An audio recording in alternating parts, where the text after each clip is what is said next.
बिस्मिल्लाहिर्रहमानिर्रहीम। Dear students, दो दोस्तों के दरमियान तालीम की अहमियत पर मकालमा लिखना है। तो मकालमा लिखने के लिए आपको उसके जो ज़रूरी लवाज़िम हैं वो ज़रूर आने चाहिए। देखें, अब इसकी जो है आप लोगों ने वो इब्तदाई मंजरनामा जिसको कहते हैं सिचुएशन बनानी है। प्रेजेंट इंडेफिनेट टेंस में होता है या होती है, तो इसके मुतालिक आप करेंगे कि अली और साद दोनों दोस्त हैं। अली साद से मिलने उसके घर आता है और उससे जो है ना यूं हम कलाम होता है। तो अब अली अस्सलाम वालेकुम मीम के ऊपर पेश है, अगर वाव डालेंगे तो वो गलत हो जाएगा। साद वालेकुम सलाम मीम के ऊपर पेश डालना है, वाव नहीं डालना। ठीक है, इस्लाम वालेकुम भी लिखते हैं, वो भी गलत है। तो इसी तरह ये इसका आगाज हो जाएगा, फिर आपस में जो है ना उनकी गुफ्तगू होगी, डिस्कशन होगी तालीम के हवाले से। कोई नहीं, मतलब कि भाई तालीम जो है ना बहुत जरूरी। कोई नहीं, आजकल जिस तरह हालात ख़राब हैं, नौकरियां जो है ना वो मिलती नहीं है, पढ़ने के बाद एमए करने के बाद जो है ना फिर भी नौकरी नहीं मिलती। कोई नहीं, इंसान को शऊर तो आ जाता है। एक किरदार ये कहता है नौकरियां हैं नहीं, दूसरा उसको कायल करता है। तालीम जो है ना रोशनी है, वो नूर है। तो इसी तरह वो मतलब कि भाई जो क्या कुल हल यस्तविल्लज़ीना यालमून वल्लज़ीना ला यालमून, क्या जानने वाले और ना जानने वाले, क्या आलिम और जाहिल बराबर हो सकते हैं।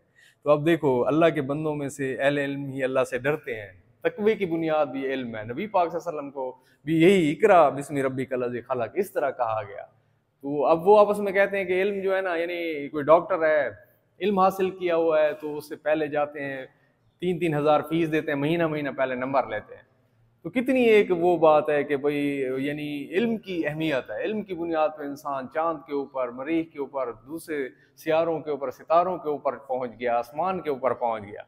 तो इल्म की बुनियाद पे जो है ना, इल्म वाला इंसान जो है वो ब्लिंक करता रहता है, चमकता रहता है, जिस तरह जुगनू चमकता है।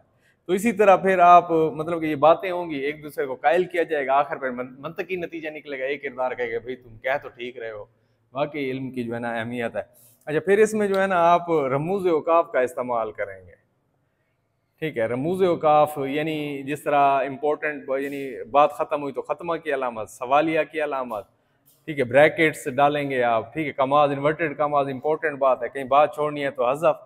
तो इसी तरह फिर जब लास्ट में उनकी डिस्कशन हो रही होगी ना, तो वो आपस में ये कहेंगे कि हमारी गुफ्तगू इतनी अच्छी है कि दिल करता है बात जारी रहे, गुफ्तगू बंद ना हो, बात से बात चले, हम पे हंसती हुई है तारों भरी रात चले। तो हर मकालमे में ये लिख देना, ये शेर मुफ्त के हो जाएंगे आपके। तो इसी तरह फिर उनकी वो बात कंप्लीट होती है, तो फिर कम से कम ये 12 से 15 मकालमे होने चाहिए। अच्छा, फिर उसके बाद ये जो 2 डाट लिखेंगे, ये 2 डाट आएंगे, 2 डाट अली नामों के सामने, अगर ये खींचेंगे तो ये जो है वो तफसीलिया बन जाएगा, यहाँ पे राबता की अलामत आएगी। ठीक है, तो ये नहीं लिखनी।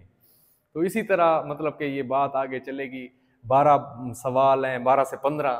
तो ये कम से कम 2.5 से 3 पेज तक आपका जाना चाहिए, और हर चीज़ इसमें वो पूरी होगी, तो फिर आपकी कभी भी मुकालमे में से नंबर नहीं कटेंगे। इंशाल्लाह ऐसे ही करेंगे ना आप।